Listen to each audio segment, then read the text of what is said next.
Hey, it's Chris here today from Huckabones Equipment. Got a special one for you today. So you'll see behind me an RTV. Not talking about that. We're going to be talking about the Beaver Tech ATV brush cutter. So in today's video, we're going to be talking a lot about it, going over a very detailed overview of it, and then actually taking it out and trying it out so you can see how it performs and whether it might be something that you're interested in for your hunt camp, side of your road, or wherever else you want to use it. So stick with us and we're going to start talking about the unit.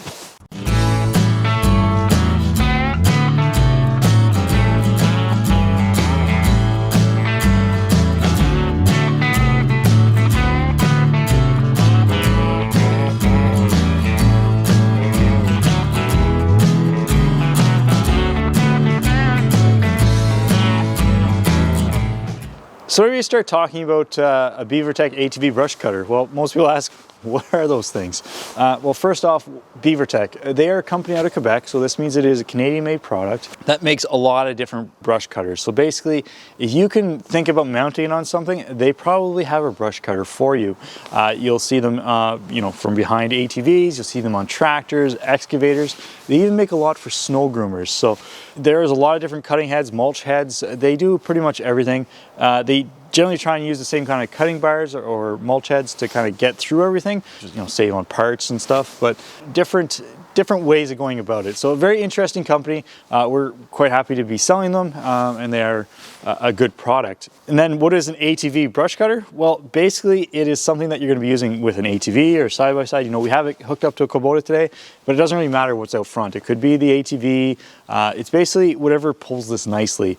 And that's what you're looking for the ATV capacity side, is whatever will tow it nicely, but just nothing. It doesn't need to be big and deluxe like what we have with us today. Mind you, that cab's going to come in handy whenever you're talking about minus 25-degree weather. But after that, getting back to the brush cutter is what makes this so special, the Beaver Tech. There is a lot of different choices on how it goes together. Starting off with is your engines. So you have three different choices. So you have as you'll see here today, we have the Vanguard 14 horsepower. After that, you have two other choices, and that is, they're both by Honda, either at 13 horsepower or 20 horsepower. If you're going to get up into the 20 horsepower Honda, that would be best suited for heavy use. And by heavy use, I either mean commercial or actual big size trees. And this has a capacity of about 3 inches. So if you're going to be at that capacity of 3 inches or greater all the time, definitely want more horsepower there, and that's where that 20 horsepower Honda comes in. After that, you move a little bit further down, you'll see that it offsets here. Again, that's is whether you want to get close to your fence line, let's say, or side of your laneway, or far away. It will offset for you, give you the best usage for you, make it kind of however you want to use it. After that, strongly recommend getting it, and maybe you have extra ones, so you may not need it, but it's an implement jack. So you'll see it mounts here, and you'll see it mounts there, and you're like, well, why do I need one back there? Pretty slick and simple. It helps with the cutting height adjustment. You'll see some holes in the frame here, and that is to adjust your cutting height. This unit will run from 5 to 15 inches, which is great, especially if you get up into Northern Ontario, that famous Canadian shield where there's lots of rocks sticking out and small shrubs in between. You want to be quickly adjusting your cutting height, getting in around it, and not damaging your cutting bar.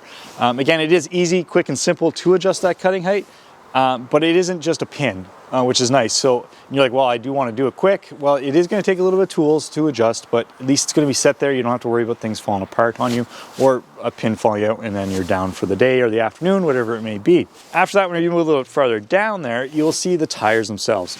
Big tires, which is great for flotation. Again, for going in and around obstacles, you want nice big tires for that. And you'll also see that it is hub style wheels with bearings, so easy to lubricate. There is no bushings in there. So again, just makes it for a little bit better of a unit overall. It works fast. That is one thing you want whenever you have these, because you could be doing kilometers at a time. You want it to be working fast and efficiently. It does that as well with that nice big heavy set frame. You'll see some nice big pieces of metal there. It is not just bolted together and Chinese made kind of idea where it is going to fall apart on you. As I mentioned, we have retailed a few of these for back in the bush, and by back in the bush I don't mean just 20 minutes in. You're hours and hours away from the main road.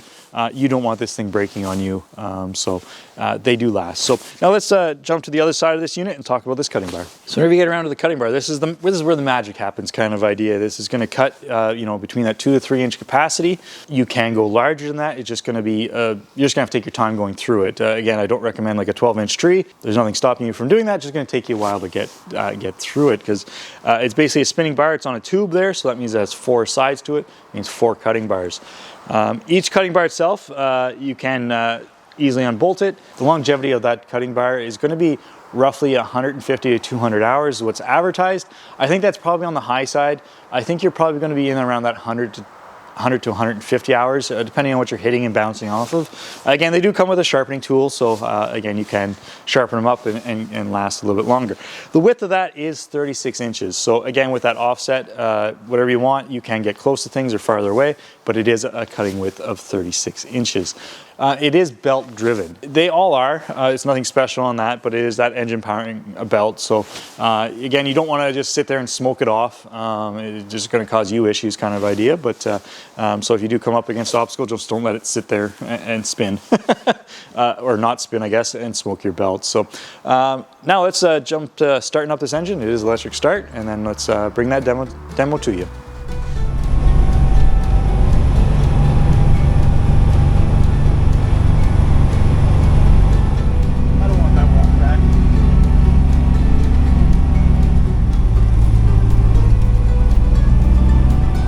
We're getting a little deep here. Yeah.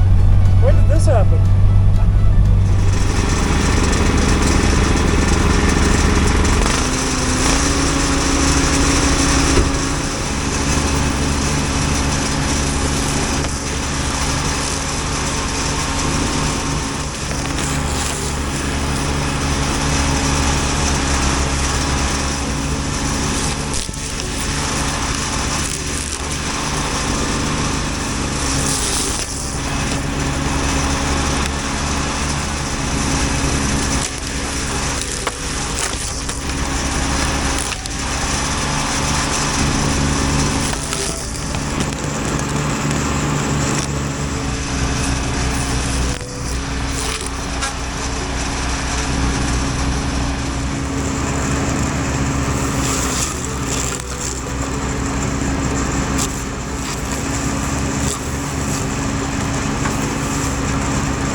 All right, that brings to the end of today's video. I hope you enjoyed seeing this Beaver Tech in action. It was a lot of fun to bring it to you. It performed really well. Hopefully it is the unit for you and gives you some background knowledge. And if you're looking, it gives you some background knowledge on the Beaver Tech. If you did enjoy today's video, please like and subscribe. And if you have any comments, please down below. Thank you.